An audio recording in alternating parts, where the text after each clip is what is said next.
Station 858. Deleted portion. Good evening.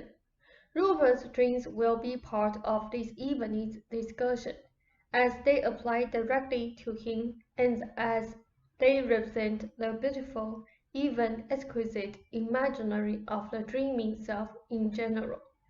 The art dream, well noted, of June 3rd, they said, as I call it, has its opening scene in an art gallery, which represents a conventionalized view of art. Rupert used painting as an art in a dream rather than writing, because it symbolized your joint ideas of art, to some extent none, and allowed him to have you in his mind as he viewed the dream events. In the first scene in the gallery, he is explaining with some eloquence the mental and physical benefits of art, and its action as providing a natural high. The word high is important, for art, his art, writing, poetry, was his version of, say, the high mass of his childhood, where he and not the priest was in connection with the universe. By a kind of shorthand, the art gallery suggests the church, then, and his dedication to art. That is, till his art quickly replaced his dedication to the church. It became his vocation, in quite religious terms. The second scene takes place in a large office building that represents the world and its usual pursuits. Rupert is offered a rather lucrative and fairly prestigious position. When his prospective emperor sets a time for a meeting, however, by telephone, Rupert cannot hear him clearly and so must double-check. This simply means that the voice of the world did not come through clearly as far as it offered other vocational opportunities. Rupert knew he could gain sufficient enough prestige by using his abilities in other directions, by being, say, a director of a gallery, or by accepting any of a number of positions, such as teaching, that had been offered him in the past. And in the past, he toyed with some of those ideas and positions.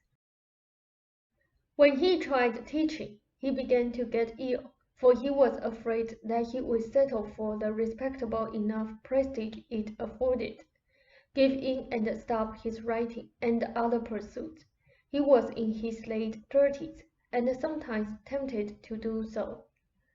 Developing symptoms kept him at home, away from such temptations. This should be taken into consideration with other material, of course.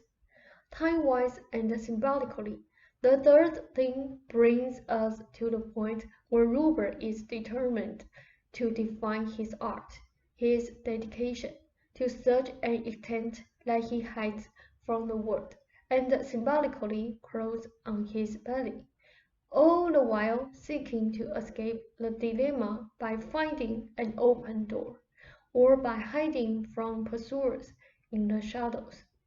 These efforts fail. One portion of himself is a coqueteur, male with bound hands, and Rupert must help this person over barriers, of course, because his hands are tied symbolically behind his back. One woman, another follower, for Rupert is the leader of this group, pushes a landscape of you across the floor ahead of her, preserving, you see, your art as well as Rupert's. Finally, one of the women objects strenuously and decides to stand up and show herself. She is tired of crawling on her belly, for whatever reasons. The woman represents Rupert's decision to be done with the symptoms, to stand up, to walk. Rupert, however, objects and that Rupert represents the portion of the personality who is still clinging to old beliefs, but losing its leadership. The group of beliefs are breaking up, and can no longer count upon such blind obedience. As Rupert wakens, he realizes that nowhere in the dream did he have any reason to hide.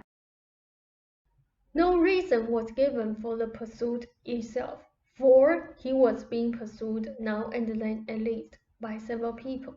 He began to question as he awakened his motives for such frantic behavior. The dream gave him 3 things representing various areas of his life in terms of time: the institution of the gallery and his early ideas, the office representing the world and his hiding place, which was a kind of storage barn. It stored all the beliefs from which he was seeking escape. His other dreams of the walking series are giving him practical physical education, for the muscles remember their proper motions, and these dreams help counteract his waking belief that it is difficult to walk. Messages are also going out to other people who are aware at dream levels of Rupert's intent. They do add help and support. The dreams themselves have contributed to Rupert's relative compliance with growing bodily relaxation and with his growing trust in his own impulses. The fact that you have been of such help shows how much you have learned, for in the past you did sometimes sabotage his efforts, not at all lately, because of your own distrust of impulses, and because the situation to some extent served you also. Such behavior, of course, operates in any condition, from the overweight person to the alcoholic. For each individual forms his own reality, and yet does so unconsciously knowing the needs and beliefs of others.